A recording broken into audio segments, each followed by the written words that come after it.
Welcome to this chess opening review of the Elephant Gambit. And so the Elephant Gambit begins with e4, e5, knight to f3, and then black plays d5, the Elephant Gambit. And so this would be an interesting surprise in a blitz game for sure, and you can try it out. White probably has the advantage in this opening, but go ahead and try it out in some blitz games and see how it goes for you. The Elephant Gambit from here could continue usually with e takes d5 by white, and then I'll play through a game and then I'll go back and show some other possible variations. But normally it would continue with this move, attacking the knight, and then after queen to e2, pinning this pawn to the king so that the pawn's not able to capture this knight, and it's attacking this pawn. We have knight to f6, guarding the pawn. But then after d3, this puts more pressure on the pawn and threatens to capture.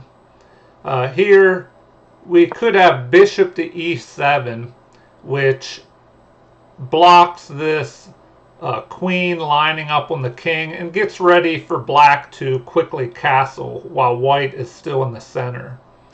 And so after capture of the pawn, then castling, in this position, already white is ahead 2 pawns, but black has castled fairly quickly, and white's king is still in the middle. And so the game could play out with developing moves by white. The rook lining up here on the e-file, aiming at this central pawn and the queen and the king. And then after bishop to d2, now white is ready to castle queenside. And then here, this move is a possibility as black is already behind in material, and so he gives up another pawn to try and get some kind of initiative and to slow down white's development here. And now white doesn't have to capture this pawn, but it's another free pawn. And so after capture by the queen, we have a developing move by black. And then white repositions this knight to jump up to this outpost on c6 and attack this queen, which is currently trapped here. And so after the bishop develops, leaving a, well, even this doesn't leave an escape route for the queen if the knight goes here. And so we have the knight jumping up here, attacking the queen. But black has an interesting maneuver here. This move attacks the pawn, and captures the pawn. And then after castling by white, here we have a capture of the knight, also attacking white's queen. And then after capture of the bishop, the queen escapes here, attacking this f2 pawn. But already white is just ahead here. And so in a blitz game, this opening may shock your opponent and surprise them. So I would recommend this for blitz or rapid games maybe, but mainly blitz. But I'll show you other possible variations after I go through this game. So the queen was attacking the f2 pawn, so g3 is played to repel this queen and to prevent the queen from capturing on f2. So the queen moves up here, and then now we have white attempting to trade off pieces, possibly because white is ahead in material, and further trades would just help white. So capture, capture, and now we have an attack on the queen. And also after this queen moves, there'll be some pressure here on the queen side, here close to the white's king. And the queen moves away.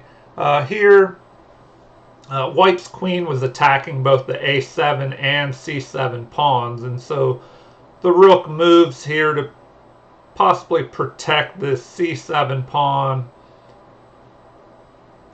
But white ignores the a7 pawn and attacks black's queen here. So then we have queen to h6 check, a block of the check with f4, and then this bishop develops here to b7, where it can eye this d5 pawn and also the h1 rook. And so here the bishop moves up to pin this knight, attack the knight, and pin it to the e8 rook. And so the queen protects the knight, and then white repositions the queen here to aim at the king side and to keep control of the center here. And so the rook moves to eye this pawn with the queen and to protect the knight. And so this final piece of white's that was not doing anything here on h1, this rook moves to the center to help control this open file. And then we have avoiding the capture of this knight and repositioning the knight to f6 to attack this pawn on d5. But already here, after a few more moves, the queen is under attack. White is just too far ahead. In this evaluation already, it is +2.5 for white.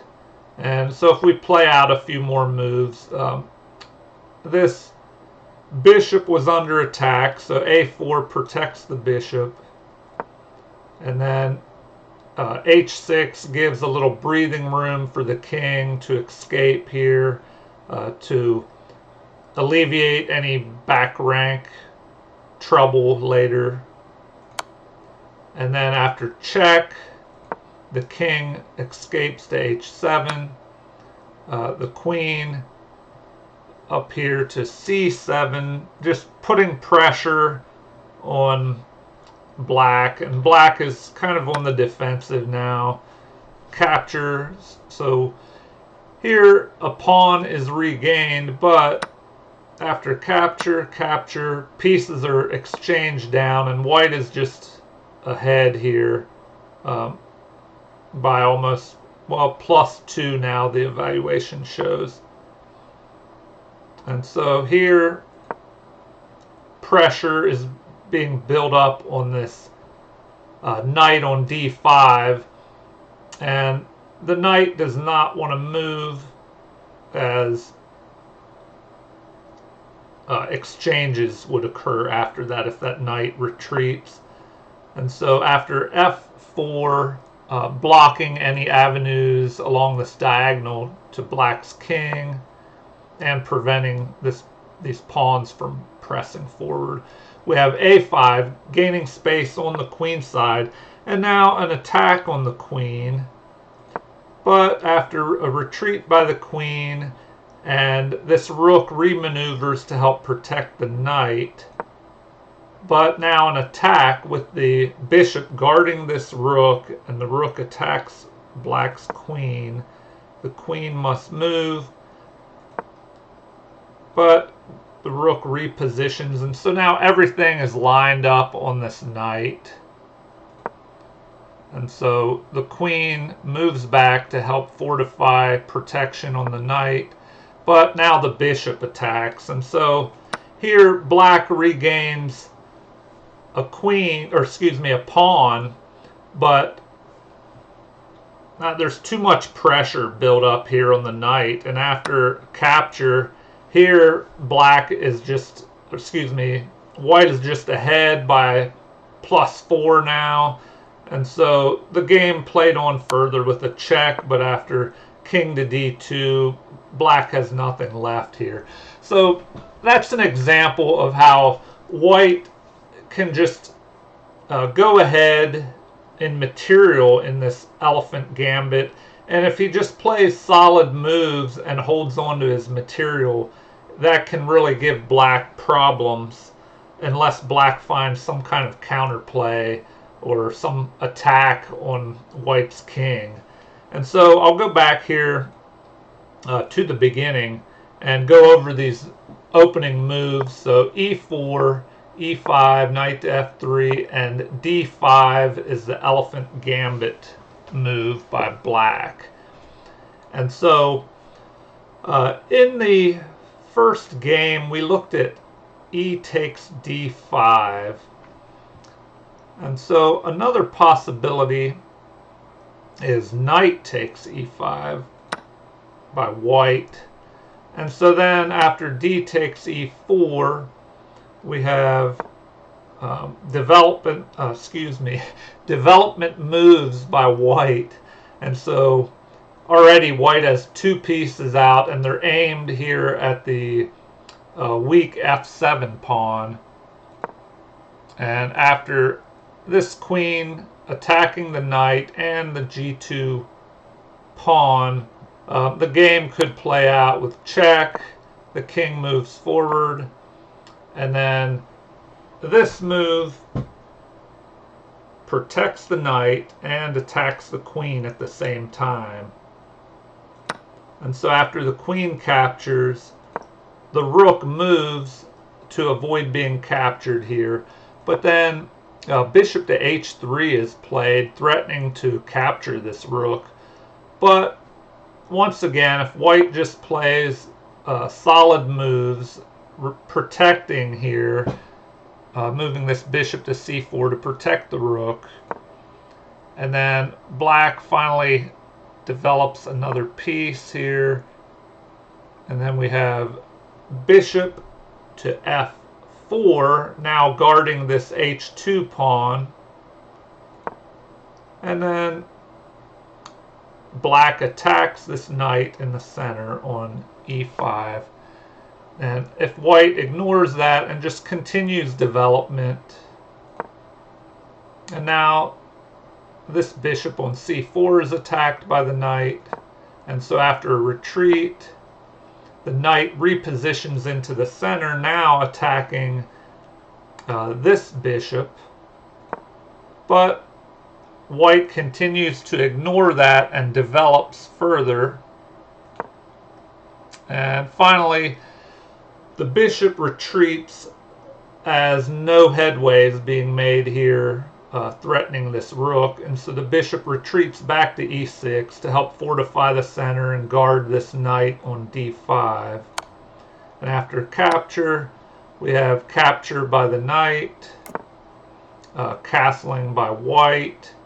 And after a few more moves here, the queen is not doing anything here on the side, so the queen retreats back to h3 where it can possibly reposition. And then after check and king to e8. So this is another possibility on how the game could play out. But once again, white is almost +2 here. And so we'll have to look at some other possibilities. Let me go back and we'll start at the beginning again. So e4, e5, knight to f3, d5, the elephant gambit. And so we looked at e takes d5 and also knight takes e5. And another possibility is d4 by white. And then after, let's see, e takes d4, the queen would just capture, and then the knight attacks the queen. But bishop to b5 pins the knight, and then after d takes e4, the queen recaptures with check, and then queen to e7 here. So then the game could go forward with a capture. The knight develops to cover this knight. So if there was a capture by the bishop, the knight could just recapture, preventing a recapture with the b pawn and breaking the pawns apart. So then after further development, bishop to f4, attacking this unprotected c7 pawn. We have black ignoring the possible capture here and just furthering development. And then white does the same. And so after castle, we have a6, finally forcing this bishop to make a decision. And after retreat and f6, moving this pawn which was attacked here and preventing the knight from jumping up here and trying to fork on f7.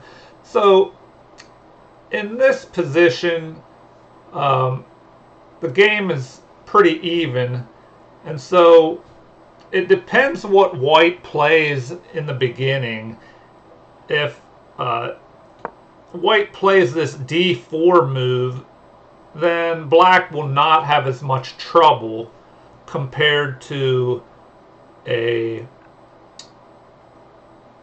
I'll go back. So after these moves, so here, if d4 is played by white, black won't have as much trouble.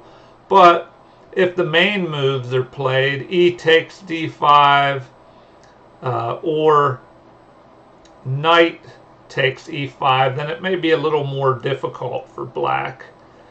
And so if we go back and look at the main move, which was e takes d5, and then e4 is played next. Let's see. e4. So in the first game, e4 was played. Another possibility is d6 here, just developing. But once again, white just continues development. And so after knight to f6, d4, attacking the center and moving that pawn so that this bishop can develop, possibly pinning this knight to the queen. And finally, this common theme where the e-pawn pushes forward, attacking the knight. But here, the knight just jumps forward. And then we have castling by black, the pin on the knight to the queen. Then the rook develops, and then the other bishop moves to b5 here, as this pawn cannot, well, it could block the bishop but then capture, and if the knight captures, it would just kind of break this position apart here. So the rook, which is also under attack by this bishop, just moves. And here, white could capture here and break apart the kingside pawns, which that is a possibility. And that's what the computer evaluation recommends. But if instead white just chose to develop with queen to d2, giving white the option to castle queenside or kingside, then the game may play out with a6, chasing the bishop. And so the bishop moves back down to where it controls the diagonals aimed at the king side and the queen side. And then we may have capture in the center, pawn recaptures, rook captures the pawn, and then after queenside castling, we have a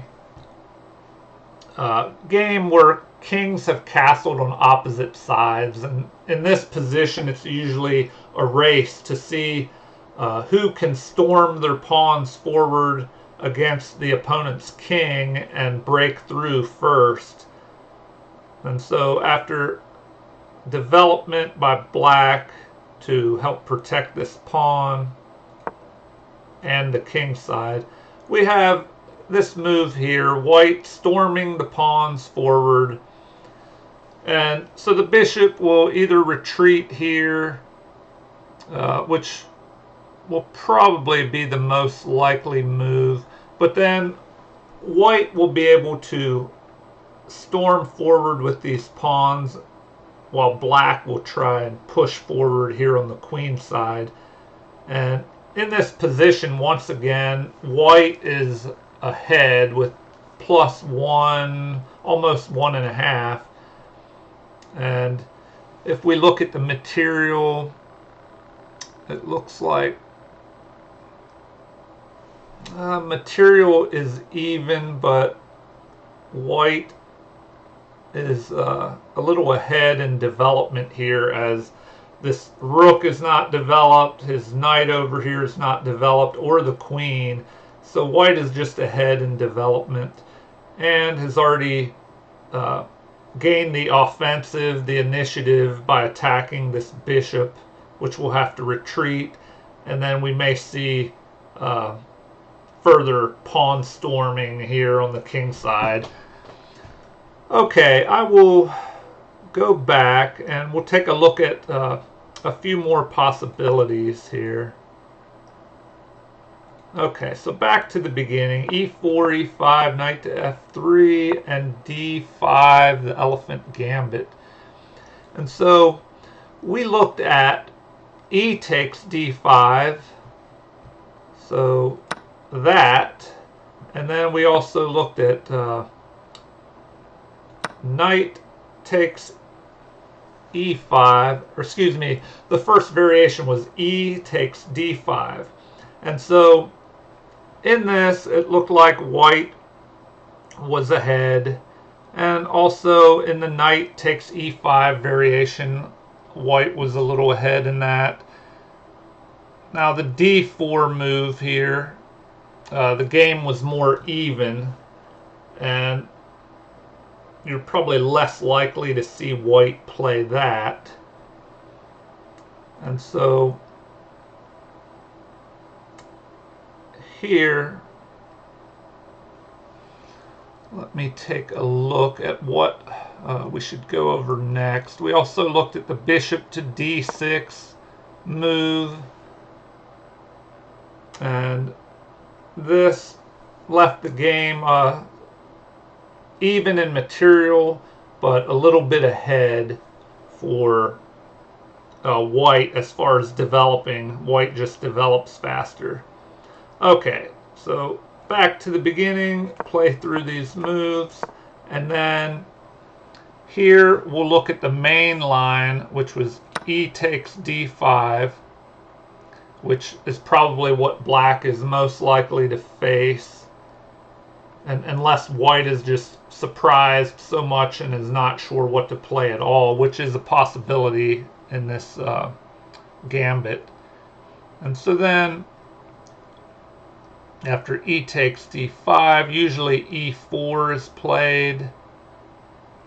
So E4, and then here queen to E2 is usually played, pinning this pawn to the king, and then protecting the pawn with knight to F6, and then D3 is usually played here.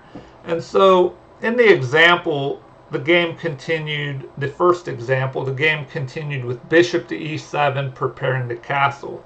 Another possibility is the queen capturing here and regaining a pawn on D5. And so here the top recommended computer move is knight at B to D2. And so this move develops the knight and it attacks this pawn here. And so now the game could play out a few different ways, but if bishop to e7 to prepare black for castling kingside, then we may have capture of this pawn. And so now white goes ahead in material, and after castling, knight to c3, the queen is chased away, and then bishop to d2. And so in this position, the game is about even, but we have this knight on c3 is ready to move away and attack the queen. Also, white can go ahead and castle queenside here. And I don't know, the evaluation shows that this is pretty even. So this is a possibility that you may face here with this queen to d5 capture. And then after knight at b to d2, just developing. And then here black played bishop to e7 in the example we just looked at. But the computer recommends knight to c6 here instead. And then the game could play out a little differently. Capture of the pawn. And now the queen moves. h3, preventing a pin by the bishop on this knight to the queen. And now black develops here, the bishop to e7, and is ready to castle kingside. And so as kingside castling by black is anticipated, b3 is played, allowing this bishop to move to b2 and eye this diagonal up to the kingside. And so castling, the bishop is developed, and then the queen moves here to attack this c2 pawn. But here, the queen jumps up to attack black's queen, prevent this pawn from being captured. And white is ahead a pawn here, so he's not afraid of exchanges. And also, he would like to castle queenside, and so this pawn is also being eyed by the queen, but exchanges would be in white's favor. So black, being behind in material, wants to avoid piece exchanges and would prefer to exchange off pawns if possible. So after bishop to e2, developing by white, now white has the option to castle kingside as well. And bishop to e6, attacking white's queen. And so once again, the queen jumps up here, threatening to trade off. And the knight maneuvers down here to b4, threatening a fork here of the king and queen by capturing on c2. And so after castling, we have a capture here. So now black has regained his pawn, and material is even for the moment. And so the game may continue out. These moves are recommended, the #1 recommended computer moves in this variation, just to see how it could play out with the best moves according to the computer. So it may play out with attacking the knight. So the knight retreats, and then further attack of this knight. The knight retreats once again, and then we have this rook developing to the open d file. And black moves his rook here to counter this threatening control of the d file by white. Okay, so after b4, gaining space on the queen side, finally there's a trade of material. Now that material is even, and black even has a queenside pawn majority, which could be a could go well for him in the end game. So anytime you have a queenside pawn majority, that can be a plus that you can use to your advantage in the end game, especially if the king is over on the king side and may not be able to get over to the queen side in time in the end game. So here we have the exchange of the queens, and this bishop retreats to prevent a breaking up of these pawns on the queen side if there's a capture here on c6. And the bishop repositions, just helping to control the center.